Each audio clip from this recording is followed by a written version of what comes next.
Good morning, students. So today we are going to study about stability. That when we say that a given system is stable, so there are always two conditions which are considered for a system if it is stable or not. One is called the Bibo and the second is called the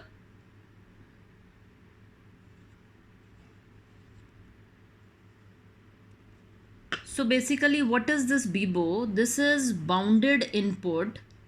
So for a bounded input we should always get a bounded output. What does this mean? Bounded input and bounded output.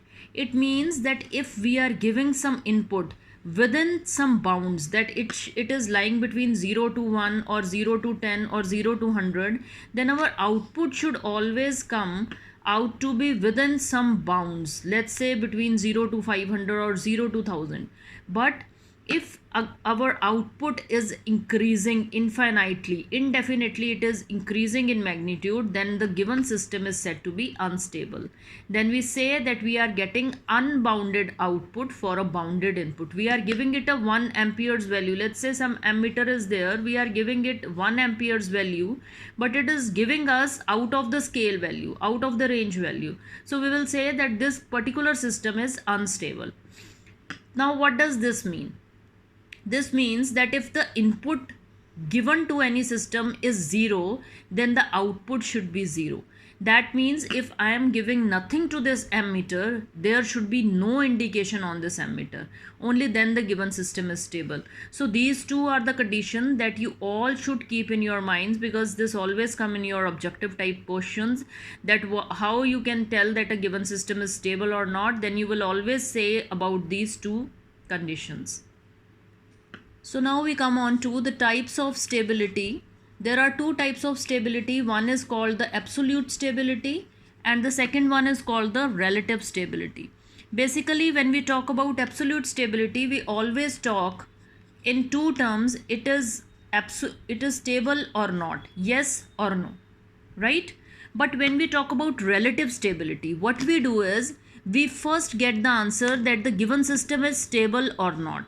If yes, then how stable the given system is, and if no, then how unstable the given system is. What does this mean now? It means whenever we talk about stability and instability, we will always talk about the poles. Why? We will be just learning about it after this topic. So basically, when we move the poles in such a way that the given system becomes stable from instability, we will know that if we are going to move this pole to this position, this system is going to be stable. So this is how we learn about our relative stability. So the methods for relative stability are there in our frequency domain analysis that we are going to discuss later on. So right now we are now focusing on that how to find stability of any system and how your location of poles affect the stability of any system. So now we move on to our next topic, that is the effect of location of poles on stability. So basically we will be considering the characteristic equation everywhere, because only characteristic equation roots, that are the poles, determine whether the given system will be stable or unstable. So just say here that if we have got 1 upon s minus a as our root, then what will be the value of our pole? That will be equal to a. So I have just drawn here, because this is our positive real axis, this is my negative real axis at this side. Similarly here it is my positive j omega in the upper side, and in the downside it is my negative j omega axis. So my this a will be here. So if I am going to take out its inverse Laplace transform, what it will be? It will be equal to e raised to the power of at. So that means it will be increasing in the exponential form. So that means how it is going to behave? It will keep on going like this. So that means when the roots are lying on the, this is my S plane, this is my right hand side of the S plane, and this is called the LHS, right?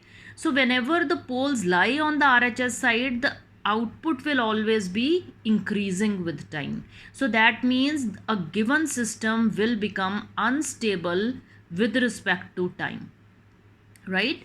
Now just see here what happens when we have got the pole in our LHS side. Now its inverse Laplace transform, what it will be? It will be equal to e raised to the power of minus at. So that means it is decreasing exponentially. So that means with time it is going to decrease towards 0. So that means such type of system will never become unstable. So that means whenever the roots lie in our LHS, the poles lie in our LHS, the system will always be stable. So this is the reason we always say that whenever the poles lie towards left hand side of the S-plane, our given system is stable, and this is what we always check when we solve our different numericals, right? So now let's see the effect of our poles at origin. So this is what we are getting. This is, let's say, our single pole here. So when we are taking the inverse Laplace transform, it becomes 1 only, that is the step signal. So it will be only like this because it has got a constant amplitude with respect to time. So that means such type of system becomes marginally stable, right?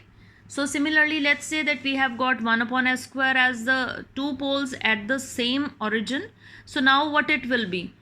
Its inverse Laplace transform will be equal to t. And what is t? It's a ramp function. So that means with time it will keep on increasing, and such type of system can become unstable. So now we come on to the effect of complex conjugate pair. Just check here that the real part here is negative. When the real part is negative, that means they are going to lie on our left hand side. This is minus alpha real part, and this is our imaginary part j omega positive side on the upper side and minus j omega on the downward side. So how they are going to behave? We know that if our real part lies towards the LHS, it is continuation in the decreasing fashion, exponentially decreasing. So I have just marked two values corresponding to our this pole. This line is there, corresponding to this pole, this line is there. So it will be the mirror image of each other. So similarly here, so now this is our positive real part. So that means plus alpha will lie towards the RHS side. So now it will be increasing. And now how our output of the system, how the output response of any process is going to behave, just see here. The oscillations will keep on getting decreasing with respect to time. So our this system will be stable because it will with time it is going to decrease. But what about our this positive real part system? So whenever it is on the RHS side, just check here that the oscillations will keep on increasing with respect to time, right? So that means such type of system is going to be unstable.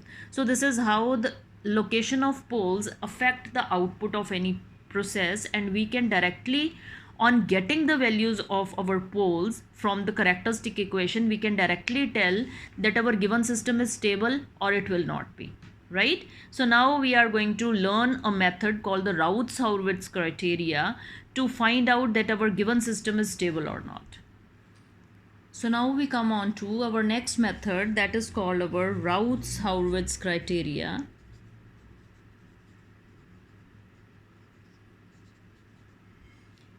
And now we are going to learn the technique by which we are going to solve the numericals. This is very important and it always comes in the exams. So just pay attention to here. I have taken here a general equation that starts with s raised to the power of n. So the highest power of s raised to the power is n. So we have to just check if it is the even power, then the first row will have all the even coefficients of s, right? So like it will be the value of s raised to power 4, this will be for s raised to power square, then this will be for s raised to power 0. So similarly when we come on to the next power, it will be the odd one. So this will be the coefficient of s raised to power 3, s raised to the power 1, and so on. And how we are going to go for the next step, because these two values we are getting directly from the equation, but the next step will be we have to start from our this column only and from this element. So a1 into a2 minus, like we find out the determinant. So this is a0 into a3. Now this whole will be divided by this a1, right? So similarly our next coefficient, again we will be starting from here. So it will be a1 into a4, and like there is nothing, so it will be 0 only. So we will just write here a1 into a4 divided by again a1. So this a1 cancels out and we are left with a4 here. So now I am going to repeat the same thing in the numerical form so that you can understand it more clearly. So I have just taken out the example of our this system. So the highest power here is even. So I will just write down here s raised to the power 4. So the next power will be 1 decreased. So this will be s raised to the power 3. So now just write down the coefficient. S4 coefficient is 1. Next is s square. So its coefficient is 6. And next will be 1 because this is nothing but s raised to power 0, that is even, considered even. So now we come on to this thing. The coefficient here will be 2. Next coefficient of s raised to power 1 will be 4. And next it will be 0. So our next step is to calculate the value of s square. So how we are going to do it? Just multiply 2 into 6 minus 4 into 1 divided by 2. Similarly, the next coefficient here will be 2 into 1 minus 0 divided by 2. So let's just solve it again. So s square will be equal to, so on solving this is 12 minus 4 gives us 8 divided by 2 will be 4. So here it is coming out to be 4. Here minus 0 means nothing. So 2 and 2 cancels out. We are left with 1. So we are going to replace it here with this. I am going to rub this and we are going to again solve till s raised to the power of 0. So now we have to find the next power. Next decrease the powers of s by 1. Keep on doing it till you get s raised to the power of 0. So now we are again going with the same pattern. 4 into 4, that makes it to be 16, minus 2 into 1, that is 2 divided by 4. So let me first rub here because we will first solve it and then we are going to go for the decreasing value. Here it will be 4 into 0 minus 0. So that means the next term is 0. We have to only solve over this thing. So this becomes 14 divided by 4, that makes it to be equal to 3.5. So again I am going to replace my this thing with 3.5 and then solve till s raised to power 0 we will be solving. So now what we are going to do, again the same step, 3.5 into 1 minus 0 divided by 3.5 will give me 1 only. So I am left with 1.